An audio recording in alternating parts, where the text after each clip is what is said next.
Hey, Mobster here. Gonna give my take on the SCUF Instinct Pro, one of the newer controllers that I got for the Xbox Series X and S. And I want to say I love this controller. Mind you, I do have experiences with SCUF before. I did have a couple of those controllers for my PS4, but I decided I need to get one of these for the new generation of consoles, and I decided to get it for the Series X/S. And what can I say about this? This is just really, I mean, basically it's your basic Xbox Series XS controller with the back buttons placed instead of the paddles. If you guys remember, the old Xbox One controllers had actual paddles and stuff, but now they actually have the buttons embedded on the handles of the controller, and a different placement for the mid buttons, which is you kind of have to just roll your finger up there, but basically you're using these two ones, one for your jump and one for your crouch.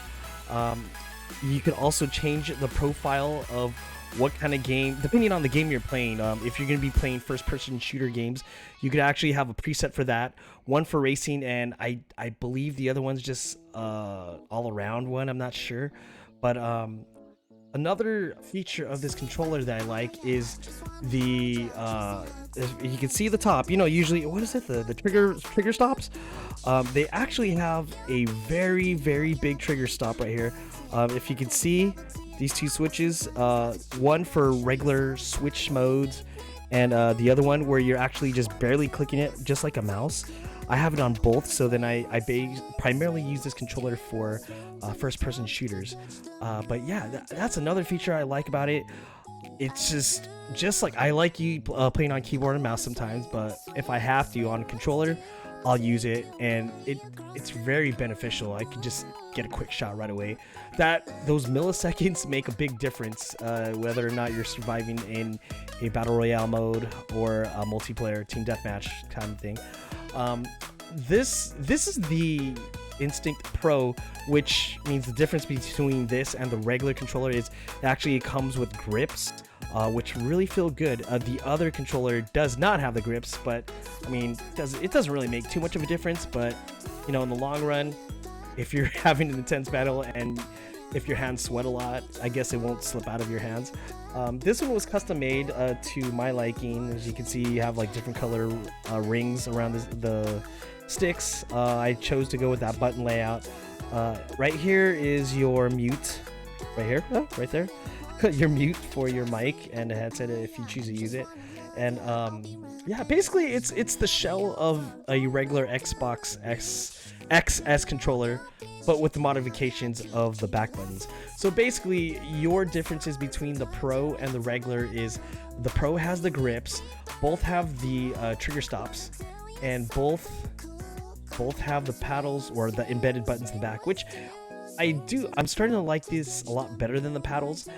They were saying a long time ago that the paddles would just wear off and break. This, not quite so. It would probably take a lot of hours to wear these buttons down, but we'll see. We'll do another review of this later on.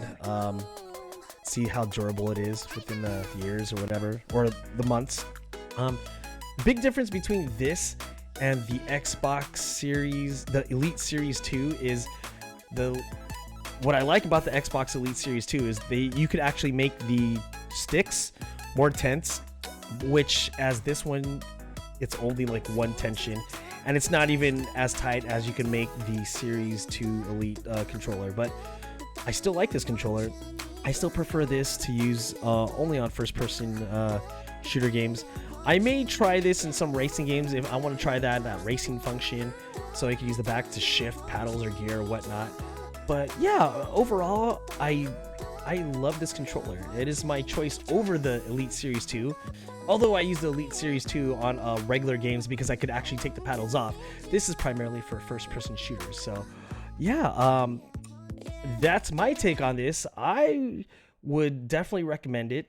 The regular Instinct controller, SCUF Instinct controller, starts at $169.99, and the SCUF Instinct Pro starts at $209.99.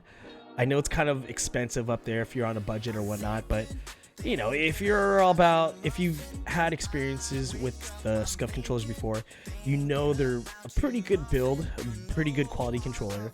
The only thing is the warranty on this, I believe it's only for 6 months, in which I think Xbox increased their controller because there was some known issues to come with that as well, but they have another round of those controllers that were made, so I think the quality control is fixed on that end. But I own both controllers, but you know, I'm gonna give my take on the Elite Series 2 as well, but I do like both controllers, and I felt like I wanted to get both. So thing I like about this is, oh, here's another difference between the Elite Series 2 controller. It doesn't have the upload button right here where you could just record a minute of a clip of your last game that you played or whatnot.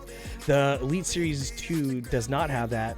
It was kind of based on the Xbox One console, so yeah, it wasn't meant for, I mean, you can still use it for the next gen consoles, but really meant for Xbox One, and which I just found out today they just discontinued. They actually discontinued that, I think, mid 2020.